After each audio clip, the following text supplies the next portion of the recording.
Le silence qui régnait dans cette petite salle de Cambridge, au printemps 2017, était différent de tout ce qu'il avait jamais connu.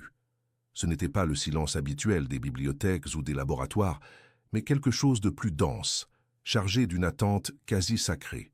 Là, parmi les piles de manuscrits et les équipements qui avaient servi de pont entre un esprit extraordinaire et le monde extérieur, Stephen Hawking s'apprêtait à révéler ce qu'il avait gardé secret pendant des décennies. Non pas des équations sur les trous noirs ou des théories sur le temps, mais des réflexions sur quelque chose d'infiniment plus intime. Le voyage de l'âme au-delà des limites de l'existence physique.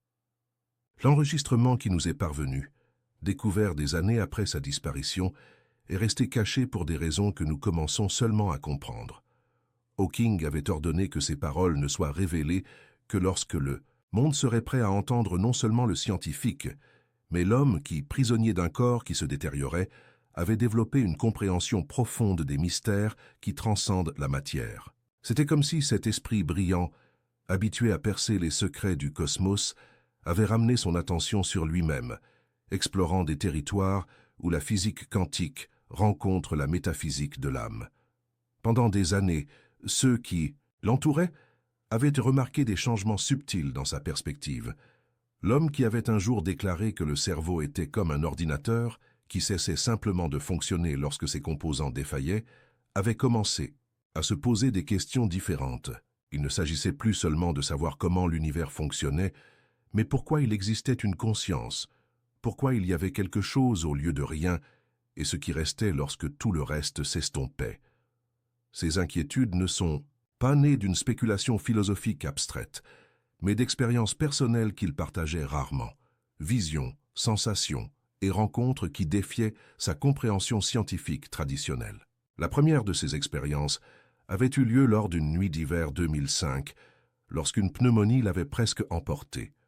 Dans ces moments critiques, suspendu entre la vie et la mort, il a rapporté avoir vécu quelque chose que son esprit rationnel peinait à catégoriser. Ce n'était ni un rêve ni un délire induit par des médicaments, mais une expansion de conscience qui l'avait transporté au-delà des limites de son corps détérioré. Il s'est vu flotter dans un espace qui ne pouvait pas être décrit en termes de dimension physique. C'était comme s'il était à l'intérieur même des mathématiques de l'univers, où les équations prenaient vie et se transformaient en paysages de lumière pure. Dans cette expérience, il a rencontré des présences qu'il a instinctivement reconnues comme étant celles de personnes qu'il avait aimées et perdues. Son père, Frank, est apparu non pas comme un souvenir ou une construction mentale, mais comme une essence consciente et vibrante, libre des limitations que la maladie avait imposées durant ces dernières années. La communication entre eux ne se faisait pas par des mots, mais par une transmission directe de compréhension, comme si les pensées et les émotions coulaient sans obstacle entre les consciences. Frank a expliqué, sans utiliser de langage verbal, que la mort du corps n'était qu'une transition, comme sortir d'une combinaison spatiale lourde après un long voyage. Cette révélation initiale a ouvert les vannes d'une nouvelle forme de perception que Hawking garderait secrète. Pendant plus d'une décennie, il a commencé à remarquer des schémas dans ses rêves qui étaient différents de toute activité cérébrale normale. C'étaient des expériences structurées, séquentielles, comme s'il recevait des informations d'une source externe.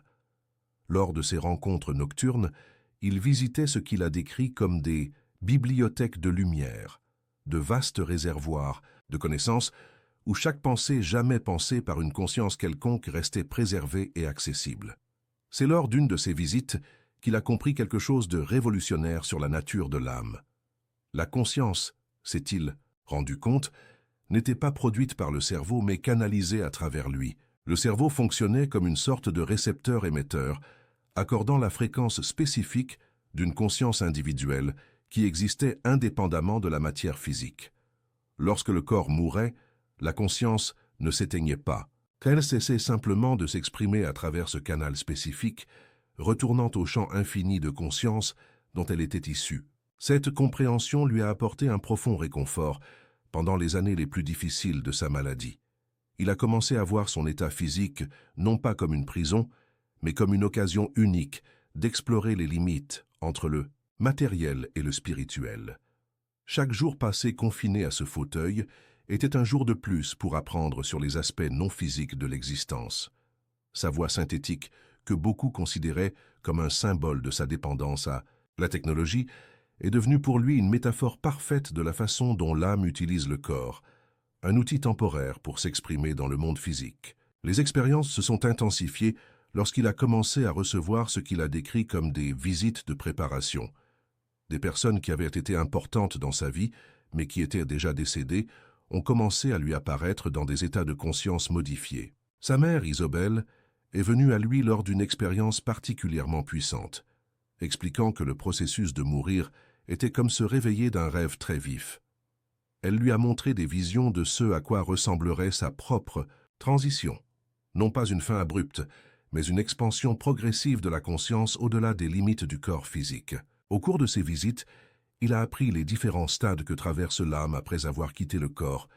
Le premier stade, lui a-t-on expliqué, était une phase de reconnaissance, où la conscience nouvellement libérée devait accepter qu'elle avait quitté la forme physique. De nombreuses âmes, notamment celles très attachées à l'identité terrestre, traversaient une période de confusion, essayant de retourner au corps ou de continuer à vivre comme si de rien n'était. C'était un processus naturel et nécessaire, permettant à la conscience de s'adapter progressivement à sa nouvelle condition. Le deuxième stade impliquait ce qu'il a décrit comme une révision de la vie, mais non pas au sens du jugement ou de la punition. C'était plus comme regarder un film extraordinairement détaillé de toutes les expériences vécues, voyant non seulement ses propres actions et pensées, mais aussi l'impact qu'elles avaient eu sur les autres.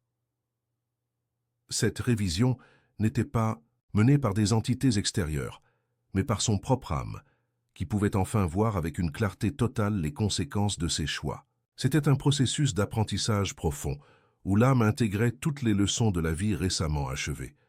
Le troisième stade était celui qui le fascinait le plus, les retrouvailles avec d'autres âmes significatives.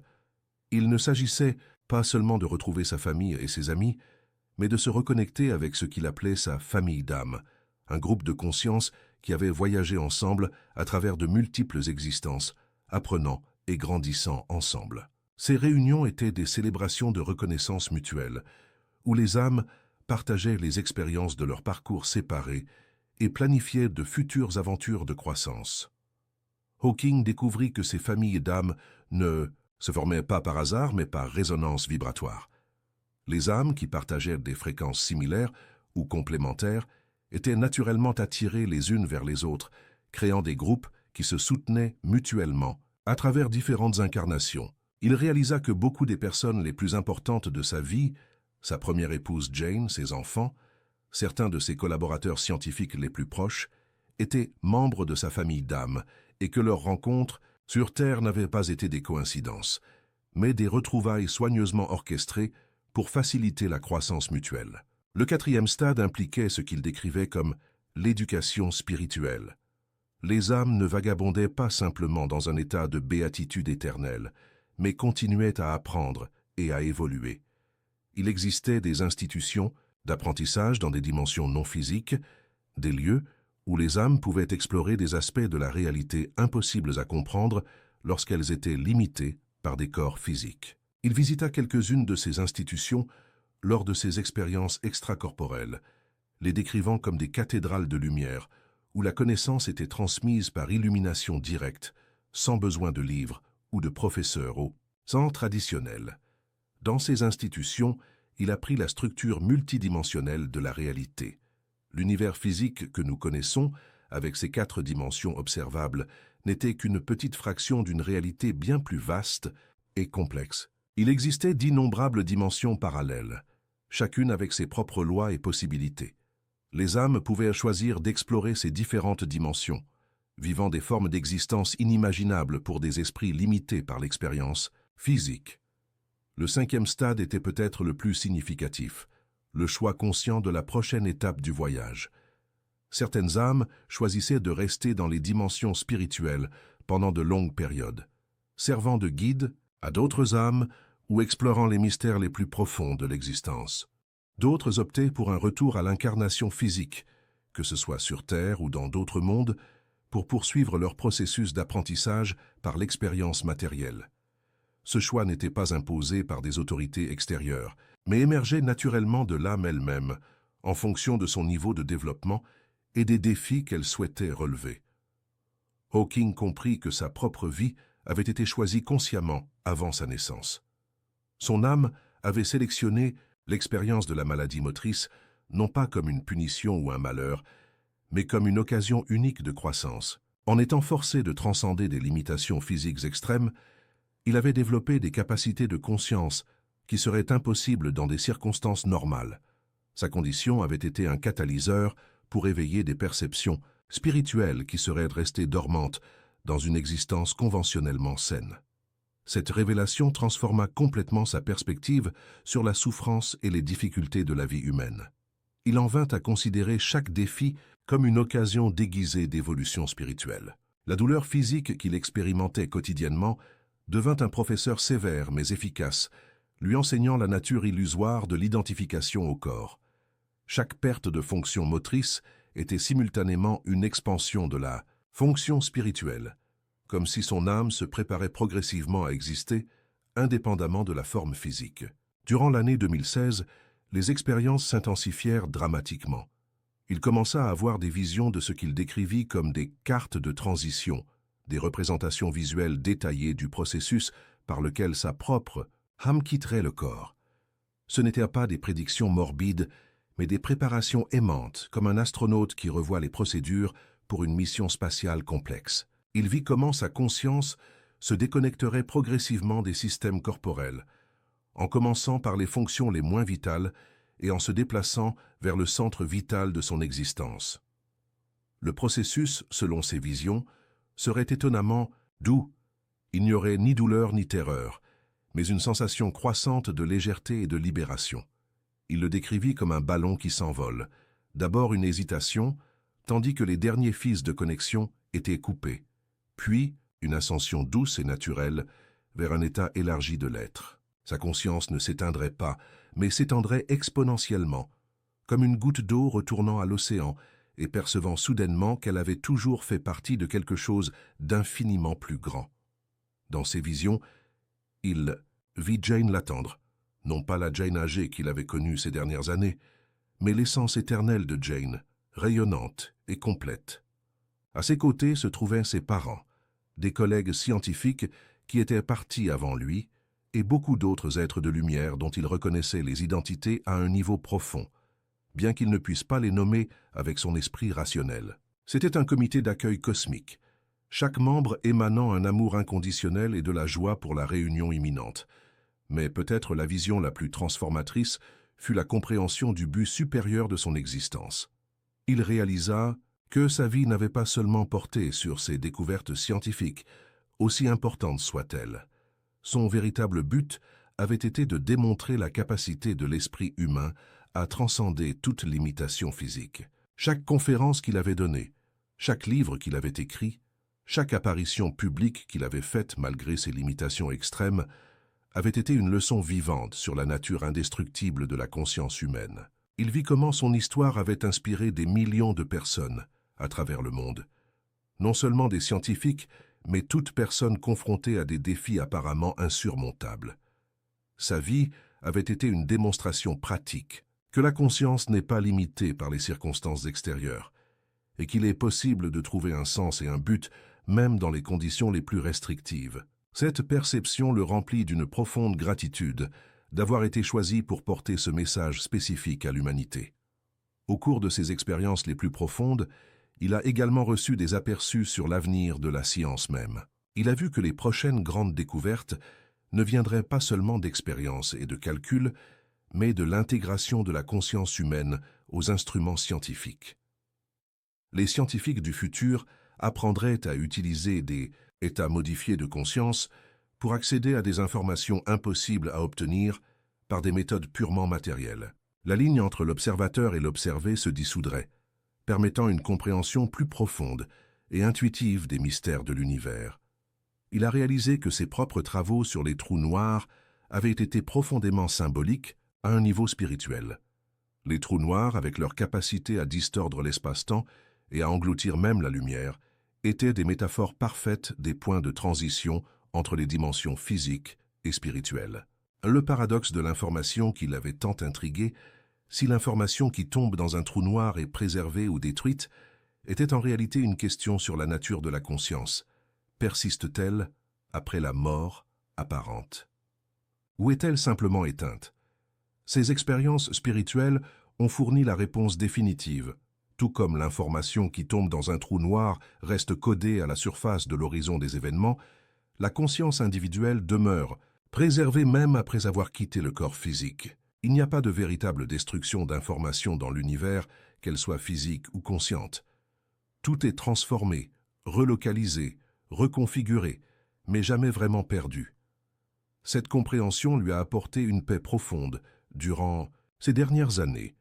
Il a cessé de voir la mort comme une fin et a commencé à la voir comme une graduation, la réussite d'un cursus intensif d'existence physique. Comme toute graduation, il y avait un mélange de tristesse, de laisser, des expériences familières et d'excitation pour les aventures à venir. Il s'est préparé à cette transition avec la même rigueur scientifique qu'il avait appliquée à tous ses autres projets, la traitant comme son enquête finale et la plus importante. Dans les mois précédant son départ, il a commencé à expérimenter ce qu'il a décrit comme des fuites dimensionnelles, des moments où la barrière entre le monde physique et les dimensions spirituelles devenait particulièrement fine. Durant ces épisodes, il pouvait percevoir à la fois la réalité matérielle et les réalités non physiques simultanément, comme s'il portait des lunettes spéciales révélant des couches cachées de l'existence. Dans ses expériences de conscience duale, il a observé comment des êtres spirituels interagissaient constamment avec le monde physique de manière subtile mais significative. Ils n'interféraient pas de manière spectaculaire dans les événements matériels, mais offraient inspiration, guidance et réconfort par le biais de coïncidences significatives, d'intuitions soudaines et de rencontres apparemment fortuites. Il a réalisé que beaucoup de ce que nous considérons comme de la chance ou du hasard est en réalité la manifestation d'une sollicitude spirituelle, des âmes ayant déjà achevé leur voyage terrestre, continuant à veiller et à soutenir celles qui sont encore incarnées. Cette découverte a révolutionné sa compréhension de la nature de la réalité. L'univers n'était pas un mécanisme froid et impersonnel, régi uniquement par des lois physiques aveugles, mais un système vivant et conscient où chaque partie prenait soin des autres. La séparation entre le matériel et le spirituel était une illusion créée par les limitations de la perception humaine normale. En réalité, tout était interconnecté dans une toile de conscience qui s'étendait à travers toutes les dimensions de l'existence. Il a commencé à percevoir des signes que sa propre transition approchait. Ce n'étaient pas des symptômes médicaux conventionnels, mais des changements subtils dans sa perception et son expérience. Les couleurs semblaient plus vibrantes, les sons plus mélodieux, et il sentait souvent des présences aimantes autour de lui-même lorsqu'il était physiquement seul. C'était comme si le voile entre les mondes devenait de plus en plus transparent, le préparant graduellement au moment où il serait complètement retiré. Ces dernières semaines ont été marquées par une série de visites spirituelles intenses. Des figures importantes de sa vie lui sont apparues dans des états de rêve lucides et de méditation profonde, chacune offrant des paroles d'encouragement et partageant des souvenirs précieux. Son directeur de thèse, Denis Siama, est venu lui exprimer sa fierté pour les découvertes qu'il avait faites et pour lui assurer que son œuvre avait significativement contribué à l'évolution de la conscience humaine. Des collègues scientifiques qui l'avaient précédé sont apparus pour discuter des implications spirituelles de leurs découvertes conjointes. Ils ont révélé comment beaucoup de leurs intuitions scientifiques les plus brillantes avaient été inspirées par des aperçus reçus de dimensions non physiques. La science et la spiritualité, a-t-il réalisé, n'avaient jamais été des forces opposées, mais des aspects complémentaires d'une unique quête de vérité. Les meilleurs scientifiques avaient toujours été des mystiques déguisés, utilisant le langage des mathématiques pour exprimer de profondes vérités spirituelles. Dans l'une de ses dernières expériences profondes, il s'est retrouvé dans un lieu qu'il a décrit comme le cœur de l'univers, un point de convergence où toutes les dimensions se rencontraient. Là, il a pu voir l'histoire complète de la conscience, depuis ses premiers éveils dans des formes de vie primitives jusqu'à son évolution finale en état d'être transcendant toute forme physique. L'humanité, a-t-il réalisé, était à un stade intermédiaire de ce voyage cosmique, apprenant à équilibrer l'existence matérielle avec la conscience spirituelle. Dans ce lieu sacré, il a trouvé ce qu'il a décrit comme la source, non pas une entité personnifiée, mais l'essence même de la conscience dont toutes les âmes individuelles émergeaient et vers laquelle elles retournaient éventuellement. Cette source n'était pas un Dieu au sens traditionnel, mais la texture fondamentale même de la réalité, infiniment créative, infiniment aimante, infiniment intelligente. Chaque âme était une expression unique de cette source, envoyée, en voyage d'exploration et d'expérience, pour étendre la compréhension cosmique de sa propre nature. La découverte la plus surprenante a été que cette source n'était pas séparée de lui ou de toute autre conscience. C'était l'essence même de ce qu'il était réellement. Le sentiment de séparation qu'il avait expérimenté tout au long de sa vie physique était une illusion créée par les limites de la perception corporelle. En réalité, il avait toujours été une expression unique et précieuse de la conscience universelle, temporairement focalisée à travers la lentille d'une existence humaine spécifique. Cette révélation lui a apporté une joie indescriptible. Toute la lutte, toute la douleur, toute la limitation physique qu'il avait vécue prirent soudainement un sens parfait. Chaque défi avait été une opportunité pour la source universelle d'expérimenter et de comprendre des aspects d'elle-même qui ne pouvaient être connus que par le voyage d'une conscience individuelle apparemment séparée. Sa vie n'avait pas été un accident cosmique, mais une aventure sacrée soigneusement choisie. Dans ces derniers jours, il vécut ce qu'il décrivit comme une anticipation des retrouvailles. C'était une sensation semblable à celle qu'éprouve un enfant la veille de Noël, une excitation croissante pour la joie à venir. Il pouvait sentir la présence de sa famille d'âmes se réunir pour l'accueillir, et le rayonnement d'amour inconditionnel qui émanait d'eux était presque tangible. Il n'y avait pas de peur, seulement une attente joyeuse de la réunion imminente. Sa transition finale, lorsqu'elle arriva, fut exactement comme ses visions l'avaient prédit. Il n'y eut ni lutte ni agonie, mais une libération douce et naturelle, comme un papillon sortant de son cocon. Sa conscience s'étendit progressivement au-delà des limites de son corps physique, englobant d'abord la pièce, puis le bâtiment, puis la ville, le pays, la planète, le système solaire, jusqu'à finalement englober toute l'existence connue. Pendant un instant infinitésimal, il fit l'expérience d'être simultanément Stephen Hawking et tout l'univers. Puis vint la reconnaissance. Il était libre. Le fauteuil roulant, les équipements médicaux, les limitations de communication, tout cela avait été laissé derrière comme des vêtements jetés. Il était pure conscience maintenant, illimité par toute forme physique, capable de voyager instantanément à travers les dimensions et d'expérimenter des réalités qui avaient été impossibles lorsqu'il était incarné. La sensation était d'un soulagement extraordinaire, comme réussir enfin à s'étirer après des années de confinement dans un espace trop étroit. Mais même dans cette expansion cosmique de l'être, il conserva son individualité unique. Il ne fut pas absorbé dans une conscience collective impersonnelle, mais resta distinctement Stephen, avec tous ses souvenirs, sa personnalité et les caractéristiques qui faisaient de lui qui il était. La différence était que maintenant, ses qualités individuelles existaient en harmonie parfaite avec la conscience universelle, comme des instruments uniques dans une symphonie cosmique infinie. Le premier à le saluer fut son père, Frank, exactement comme il était apparu dans ses visions précédentes. Les retrouvailles furent une explosion de joie pure, des décennies de nostalgie résolues en un seul moment de reconnaissance mutuelle. Ils n'eurent pas besoin de mots pour communiquer. Pensées, émotions et souvenirs affluèrent librement entre eux, partageant instantanément tout ce qui s'était passé pendant les années de séparation.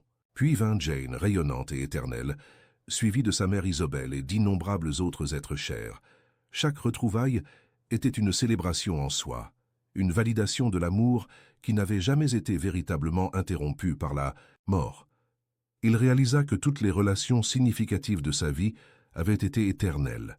La mort physique n'avait été qu'une pause temporaire dans la communication, pas une fin permanente de la connexion, mais peut-être la révélation. La plus profonde arriva-t-elle lorsqu'il comprit enfin le véritable sens de son voyage. Sa vie en tant que Stephen Hawking n'avait pas seulement porté sur ses découvertes scientifiques personnelles, mais sur la démonstration à toute l'humanité que la conscience est véritablement illimitée. En transcendant des limitations physiques extrêmes et en continuant à contribuer à la connaissance humaine, il avait prouvé que nous sommes bien plus que nos corps, bien plus puissants que nos circonstances ne le suggèrent. Ce message, réalisa-t-il, était précisément ce que l'humanité avait besoin d'entendre à ce moment de son évolution.